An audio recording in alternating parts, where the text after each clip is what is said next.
for me, it's practical positivity, right? So for me, where this conversation goes is like, for a lot of people, they could be sitting here and being like, oh, it's easy for you to say. Like, people go immediately to your current, right? And I just don't see it that way. I really genuinely believe that it's a complete game of who you spend time with and what's pumping into your ears.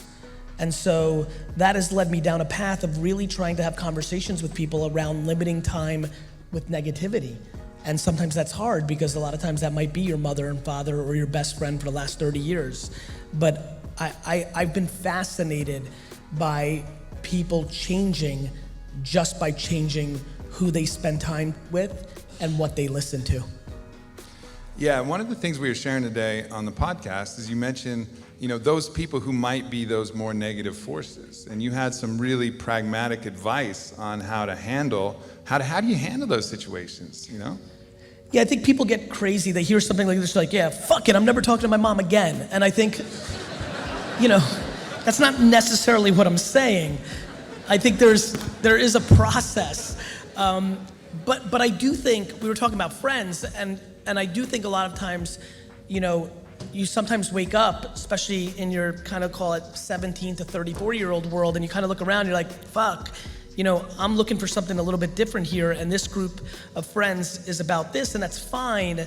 And how do you make that transition? I think some people get hyped off a 1-minute Garyvee video and try to leave their friends behind. And I'm trying to context that with, I'm like, you don't need to go that serious. I think you should have that conversation with your friends about, hey, I'm looking to mix this up and hanging out all day and smoking weed and playing Fortnite's rad and all, but 24/7, I want to mix it up. And so I think that,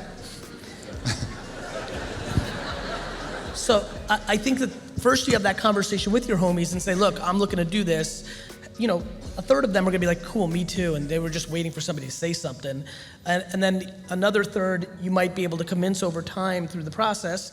And then another third might just been great friends for a certain part of your time, and it's okay to talk to them, once every month or once every week instead of 15 times a day. And so I think people need to be thoughtful about that process, but I do think it is, that saying is so real.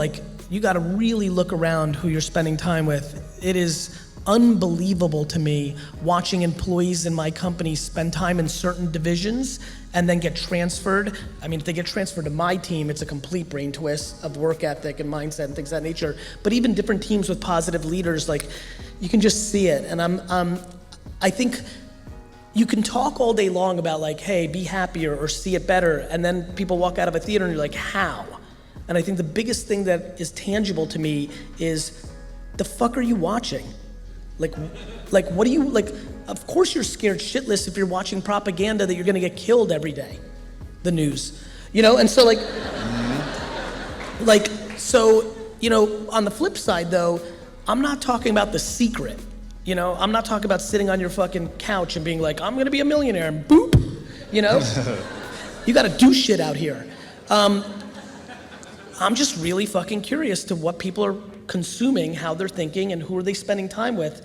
And there is no coincidence that certain coaches in sports have tremendous programs. It's because it is a atmosphere within four walls, and the players change, but the results do not as much. Obviously, there's variables, and I do think that's mindset and structure and the general theme. And I'll be honest with you, negativity is way too loud, and positivity is way too quiet. And so if you're sitting in this theater tonight and you're also happy, fucking share that point of view, because the ones that are unhappy are sharing at scale.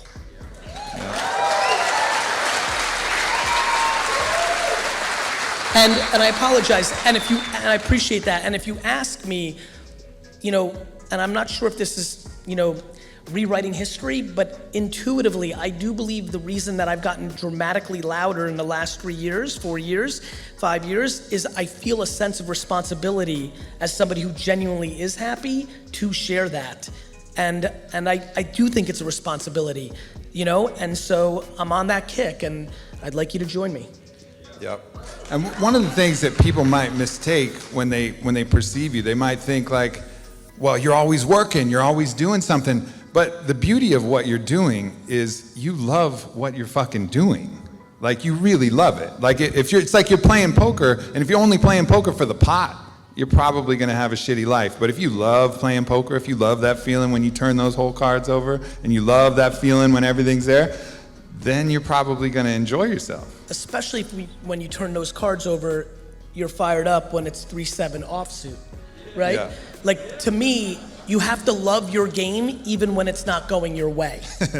And I think the thing that I've come and realized about myself is, wow, when I was 7 and it snowed and everybody went to go make a snowman, like I genuinely wanted to go get a shovel, ring people's doorbells, and make $6 shoveling something. Like that was fun for me, and it wasn't about the money. You know, it just really genuinely wasn't. I mean, and so, yeah, I mean, my hobbies are side businesses, like the K-Swiss collab, Empathy Wines, like this sports card kick that I'm about to get on. These are my skiing. These are my golfing. These are my Burning Man. Like I don't, you know. Yeah. So that's and so when I made a video the other day and I was like, kind of was asking the audience like, why do you want to go to Coachella? And people got mad at me. They're like, Gary, what the fuck? Like, relax. Like. And I wasn't judging Coachella or you going. I was just asking a simple question. Why are you going? Are you going hard and you need 4 days to completely let loose? That makes a ton of sense. But if you're going to keeping up with the Joneses, if you're maxing your credit card out just to go to parties, if your self-esteem is wrapped up into the access passes that you have, that's going to not work out. And we need to start asking ourselves, how much of our behavior is predicated on other people's judgment? And I believe it's a lot. And they said, like, if I really want to do my own thing, they want me to go to college and at the same time work on my plan. Okay. And at the same time also want me to help them with their business. And I said I couldn't do that. So what would be like advice you would give like us? You should go do your own thing. But like my surrounding, they just like so forcing me to do what they want me to do instead of giving me a chance. But they're not in charge. They're only in charge if you're using their home and their money. Okay, and plus my mom, she said that I am disappointed her because of my choice. Of course, because she's using psychological pressure for you to do what she wants.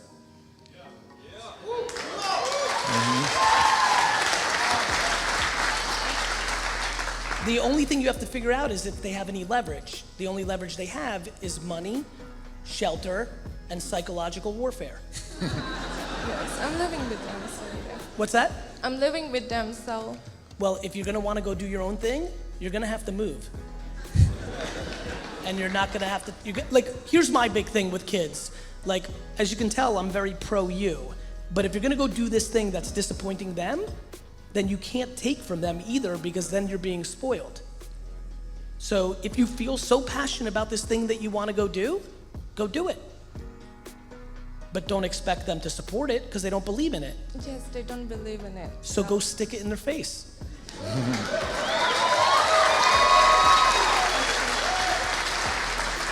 Right? Let me tell you one thing about parents, and this is very common. They may be upset now, but if you go and pull this off, they will not be disappointed. And more importantly, if you go and try this, deep down one day, they'll tell you secretly that they're not disappointed. What advice do you have for someone who's graduating college and forgoing a job to start a business? To do that. But what's like, give me more specific, like, try to win. Like, what do you mean specific? What's the most pressing question in that? Money. How do you raise it? How do you? Like, to provide if I'm moving out, I'm not gonna have a job to have income, so I gotta live some way and start a business. Live shitty. Like, and get a side job, like work 6 hours a day at like 7-Eleven, and like live the life of somebody who makes $9.50 an hour.